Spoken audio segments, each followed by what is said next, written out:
Wall Street, mesmo o e-mail, ICQ ou outras coisas da época, se você quisesse estar anônimo, era muito mais fácil, né, do que hoje em dia, que a maioria das redes sociais hoje te pede um cadastro maior. Pergunta pra vocês, né, que tem bilionários conhecidos que estão comprando terra adoidado e fazendo bunkers, comprando terras raras. Eu vou dar o exemplo aqui, o Bill Gates, ele comprou agora 110 mil hectares de terras agrícolas nos Estados Unidos. E aqui tá que as alegações variam entre preocupações com segurança alimentar e possíveis interesses em biotecnologia. Jeff Bezos comprando também grandes propriedades isoladas, supostamente como refúgio. Mark Zuckerberg e Elon Musk são os mais conhecidos bilionários que eles estão preparando. Isso daí preocupa você, Júlio? Cara, acende um alerta, né? Em que sentido? O Zuckerberg, por exemplo, ele gastou 187 milhões de dólares nessa propriedade dele lá numa ilha do Havaí. Que é eu gastar R$1.000. 1.400 é a mesma hectares. coisa que eu gastar R$1.000. Então, assim, ele fez todo um complexo lá com horta, com tudo. É o negócio autossustentável. Se o resto do mundo inteiro acabar, ele continua existindo. Né? Então, assim, igual o Léo falou, para ele pode não ser uma quantia significativa de dinheiro, mas assim, algum tempo do cara ele desprendeu para isso, que o tempo dele vale bastante, alguma dor de cabeça isso deu para ele, né? Então, assim, pro cara, independente da questão de orçamento ou não, decidir por fazer isso, e assim, não é só o bunker, né? Ele vem fazendo arte marcial, ele posta no Instagram, ele indo caçar, ele posta... E ele era aquele típico nerd de ficar na caverninha no computador, entendeu? E você vê que o cara tá treinando jiu-jitsu, tá indo caçar, tá montando bunker, e você fala, opa... Peraí, o cara tá virando um prepper, né? E o cara, ele é mais bem relacionado e tem mais informações que a gente. Sem dúvida, né? Ele faz parte do backstage do Mas é a questão também da ilusão do poder, né? O cara, por exemplo, tem muito dinheiro, né? Você tem uma... Isso a gente vê muito isso aqui no judiciário, né? Você tem uma ilusão do poder. E o cara vê que a sociedade, ela anda no fio da navalha. Né? Acontece alguma coisa, não causa ninguém é cidadão. Então o cara, ele tem dinheiro. Pra ele lidar com isso, ele percebe que realmente o poder dele é de certa forma, lógico que tem ação efetiva, mas de certa forma é ilusório, o cara se prepara pra isso. Ele tá... Não, eu tenho extintores na minha empresa. Eu quero nunca usar. Exatamente. Eu compro pra nunca usar. Plano de saúde. Eu compro pra nunca usar, mas tá lá. Se eu precisar, é aquele negócio. Se você não precisar, eu não gastei tanto pra ter aquele extintor. Mas se eu precisar, não ter ele vai ter um custo enorme. Muito. Exatamente. Enorme. Então, você não tá preparado, o custo é enorme se você precisar. Só a questão do bunker, concordo 100% com o que você falou. O que chama atenção são essas outras atividades. Que para um cara desse nível, gastar um tempo numa academia treinando jiu-jitsu, ou gastar, em vez de estar num resort X por aí, ele tá, sei lá, numa cabana de caça e aprende. Porque você vê que o cara tá fazendo isso para aprender, porque não é algo que era... sei lá, um hobby já antigo, ele sempre caçou, sempre treinou, assim, não era. Assim, isso me chama mais atenção do que o bunker de 187 milhões de dólares em si, entendeu? Então, assim, levanta um alerta, esses caras, obviamente, né, tem muito mais contatos e sabem dos players ali o que pode acontecer ou não, e é aquele negócio, se tem 1% de chance de acontecer, existe a chance de acontecer, entendeu? Então... O cara viu lá, a China comprou agora reserva de urânio lá no Brasil. Pra que eles querem? Né? O cara já fica preocupado, né?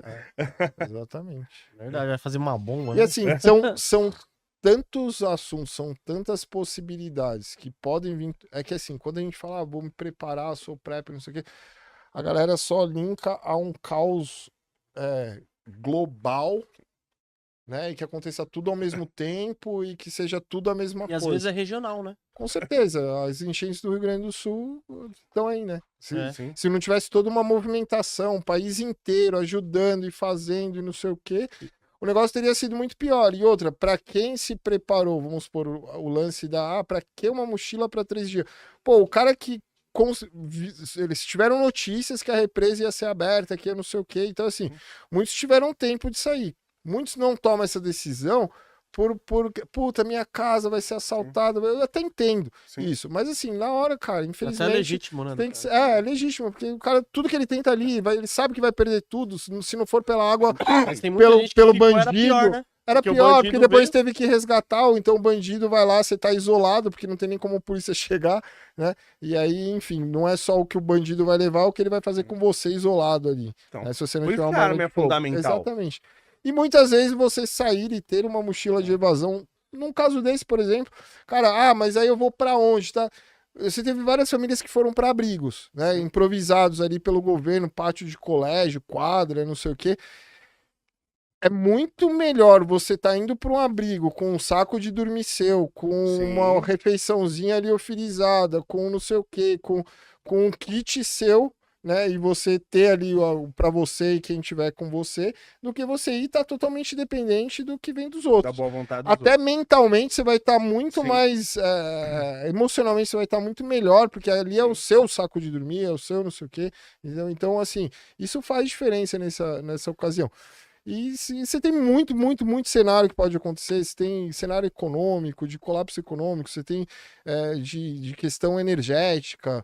A gente teve agora, que a gente falou no começo, o apagão na Europa, durou só 10 horas. Só 10 horas pra gente. Tem muito cara que vem lá falar no meu canal, fala, pô, a gente aqui no Amapá ficou, acho que é Amapá, ficou 20 dias sem luz. Meu Deus.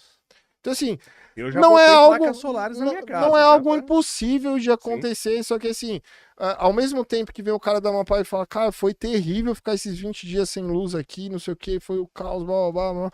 Vem o outro cara e fala assim, a humanidade sempre existiu sem ter energia elétrica. Então a gente vai...